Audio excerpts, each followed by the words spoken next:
This is going to be a very challenging recording to make.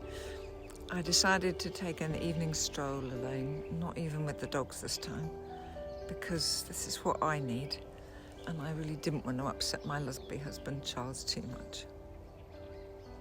His youngest brother Alexander died yesterday.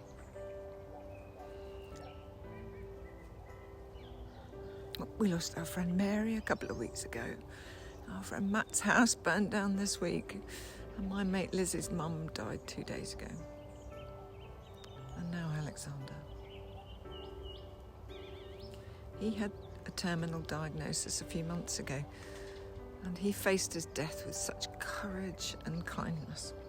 Everything he did and said was gentle and wise. He said it with care and thoughtfulness for others.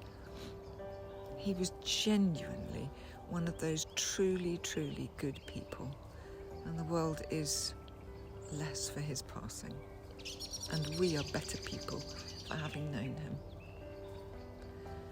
I'm really grateful that Charles took his 86-year-old dad over to Brussels last week to visit, because Andrew, my father-in-law, broke his hip in January, and me and Charles have been looking after him, trying to get him over to see Alexander.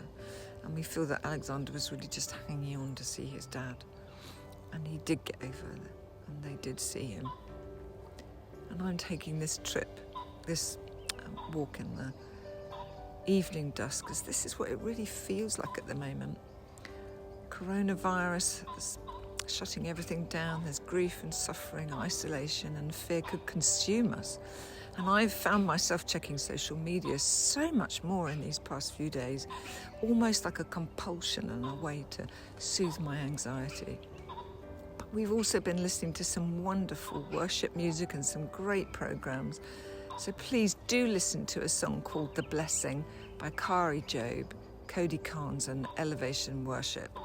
It's an old Jewish prayer set to a really wonderful melody, and assuring us of God's care for all of us to 1,000 generations.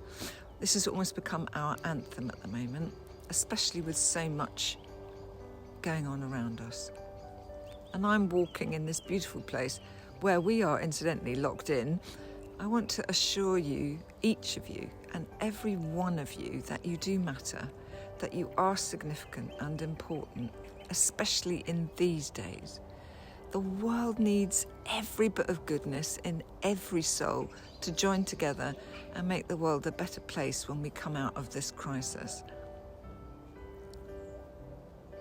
I want every single one of you to know that you do matter, that your presence in this world is really important.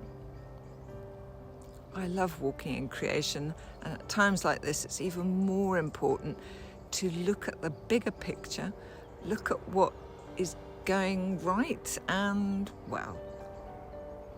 And for me to look at the trees, the flowers, the sheep, the things that give me life. So guys, please, please keep in touch. Let me know how things are going on, how you're managing, how you're coping. Blessings to you all.